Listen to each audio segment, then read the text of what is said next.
Hey, welcome to Ecclesiastes chapter 8 today, verse 14 and 15. There is futility which is done on the earth. That is, there are righteous men to whom it happens according to the deeds of the wicked. On the other hand, there are evil men to whom it happens according to the deeds of the righteous. I say that this is futility. So I commended pleasure, for there is nothing good for a man under the sun except to eat and to drink and to be merry, and this will stand him in his toils throughout the days of his life, which God has given him under the sun.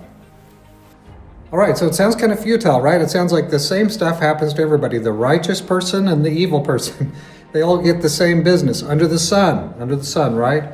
So under the sun, remember in Ecclesiastes, that's kind of like a code word, that's a phrase. Whenever he says under the sun, it's the standpoint of life without God, okay? So that's what under the sun is, life without God. So if you're living essentially an atheistic life, you're living as though this life is all there is, get you a blueberry pie, and then you die and you're done, and nothing, you never feel or experience anything ever again. There's no judgment, there's no anything, right? Okay?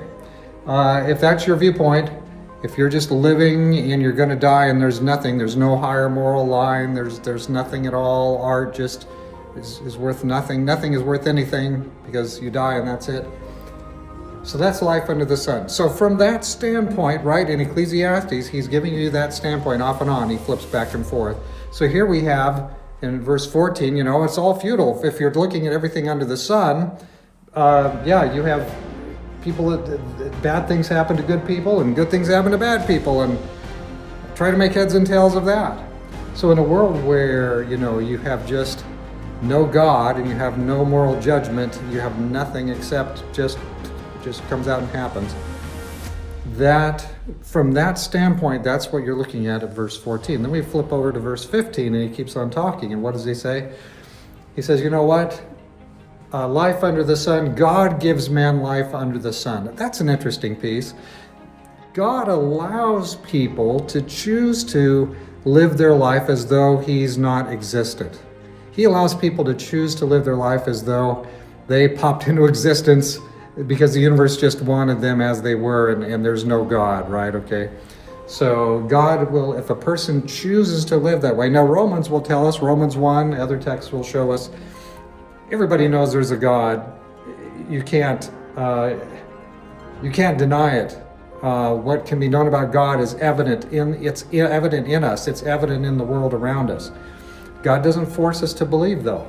And so every man gets the measure of faith, but not all men have faith. People throw it away. So what you have then is God will allow you to live life as though there's no God, as if there's no judgment. You're still headed for judgment, though. All of us face an ultimate judgment. But what you've got, though, is God will allow you, and if that's all you ever get, God is so merciful that even the person who's choosing rebellion or choosing to live in opposition to all the things that show him that there's a God, even that person, God says, at least that person can have some pleasure. God isn't against pleasure. God is not at all against pleasure. But I think with tears in his eyes, as though, God doesn't have eyeballs like we do, but as though he were like us. With sadness, great sorrow, God will allow the person to live as though there is no God. Even that person, he lets them enjoy the pleasures, the feeble pleasures of this life, even though they're throwing away eternity. God is good. God is so good. He is so gentle and kind. But there's so much more when we give our heart to him. There's a whole eternity for us. And I'm pretty sure the blueberries in the new earth will want to be there for that. Let's put in a note. I guess I put in a note already at 15. Let's look at that note.